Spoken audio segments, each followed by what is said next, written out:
My name is Lucas Bennett, and I used to love being home alone. It was something I always looked forward to whenever my parents told me they were going out of town, because it meant freedom, no rules, no one telling me what to do, just me in a quiet house. But after that night, I can't stand silence anymore. I can't sleep without lights on, and I always double-check every lock in the house at least 3 times before going to bed, because what happened that night made me realize something I had never even considered before. Sometimes being home alone doesn't mean you're actually alone. It started on a Friday evening when my parents left for a weekend trip to visit my aunt in another state. I remember standing at the front door watching them drive away, my mom reminding me for the 100th time to lock the doors and not open it for anyone, and my dad joking about how I better not throw a party.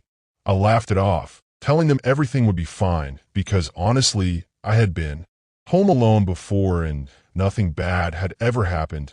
Once their car disappeared down the street, the house felt different, not scary, just quieter, like the walls themselves were listening. I locked the door, checked the windows, and went back to my room, turning on my TV to fill the silence. The first couple of hours were completely normal. I ordered some food, watched videos, and even called a friend to tell him I had the house to myself. Everything felt fine until around 11:47 p.m. when something small happened. Something I almost ignored, but now I wish I hadn't. I heard a faint sound coming from downstairs, like something lightly tapping against wood. I paused my video and listened carefully, but after a few seconds, it stopped. I told myself it was probably just the house settling, old wood making noise, something completely normal. But then it happened again, this time a little louder, a slow, deliberate tap, tap, tap, coming from the direction of the kitchen. I felt a slight unease, but I tried to stay calm, grabbing my phone and turning on the flashlight. I stepped out of my room and started walking down the hallway. The house felt colder now, the silence heavier, and every step I took seemed louder than usual. When I reached the bottom of the stairs, I hesitated for a moment, staring into the darkness of the living room, my flashlight barely illuminating anything beyond a few feet. I slowly walked toward the kitchen, my heart beating faster with every step. And when I finally reached the doorway, I froze. The tapping sound stopped completely. The room was silent. Everything looked normal at first. The chairs were in place. The table was empty.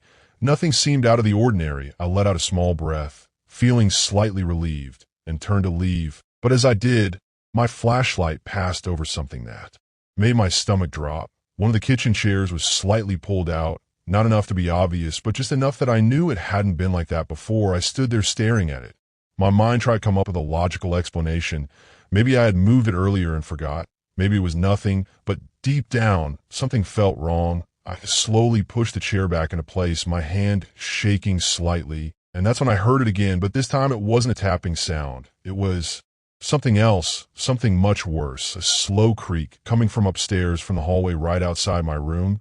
My entire body went cold because I knew for a fact that I was the only one supposed to be in the house. I slowly turned off my flashlight, instinctively not wanting to draw attention to myself, and stood there in complete darkness, listening. The creak happened again, followed by what sounded like a soft, dragging noise, like someone moving their foot slowly across the floor.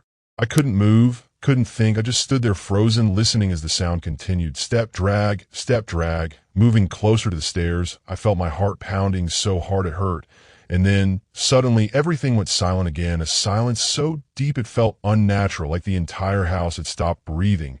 I stayed there for what felt like forever, too afraid to move, until finally, I forced myself to turn the flashlight back on, my hands trembling, and slowly made my way back upstairs, every step feeling heavier than the last. When I reached the hallway, I pointed the light toward my room, and that's when I saw something that made my legs go weak. My bedroom door, which I clearly remembered closing before going downstairs, was now slightly open, just a few inches, enough to show complete darkness inside. I stood there staring at it, my mind screaming at me not to go closer, but something else, something stronger, pushed me forward. I took a slow step, then another, until I was standing right in front of the door, my hand shaking as I reached out and pushed it open. The door creaked loudly as it moved, revealing my room exactly as I'd left it, or at least that's what I thought for a second, until I noticed something on my bed, something that definitely hadn't been there before, a phone, an old black phone that didn't belong to me or anyone in my family,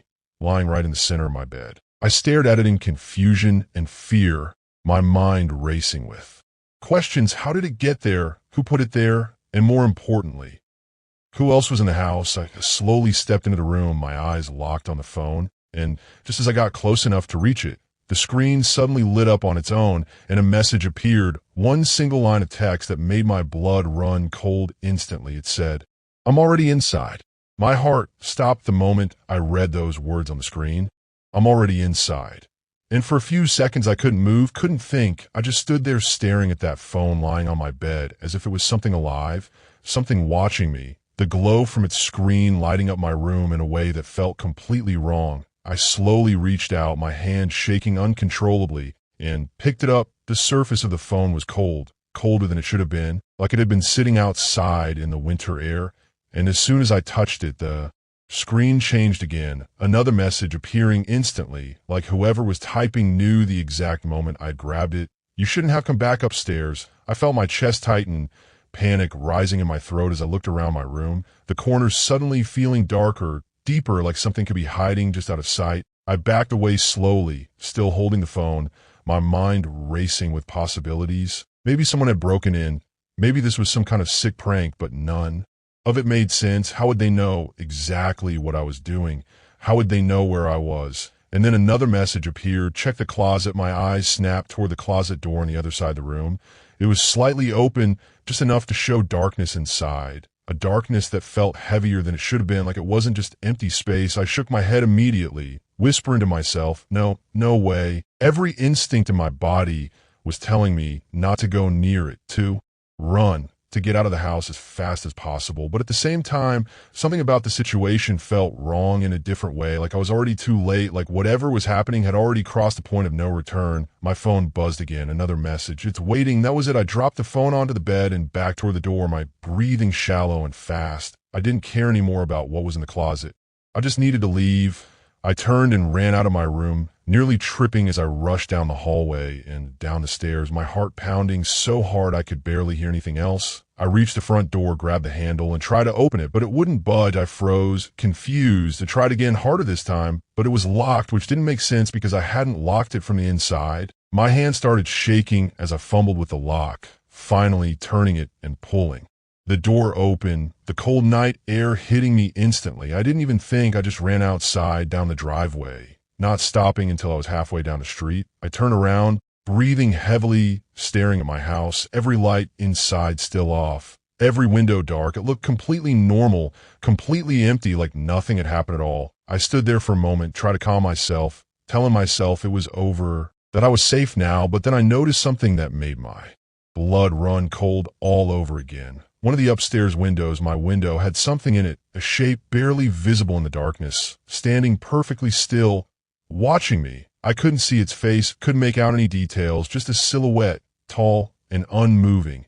And as I stared at it, tried to convince myself it wasn't real, it slowly raised one arm and tapped against the glass, tap, tap, tap. The same sound I had heard earlier in the kitchen. My entire body froze, terror locking me in.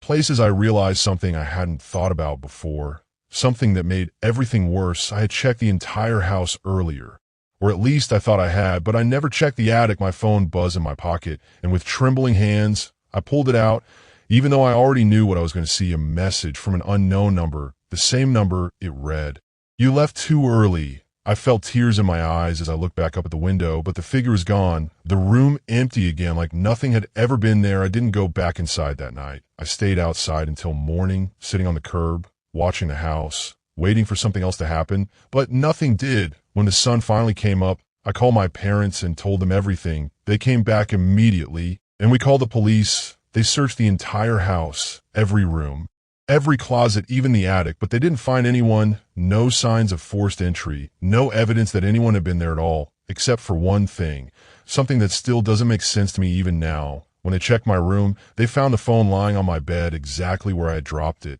But it wasn't an old phone anymore. It was my exact phone, same model, same case, everything identical, except for one detail. When they unlocked it, there was only one message on the screen, one message that none of us could explain because it wasn't sent to me.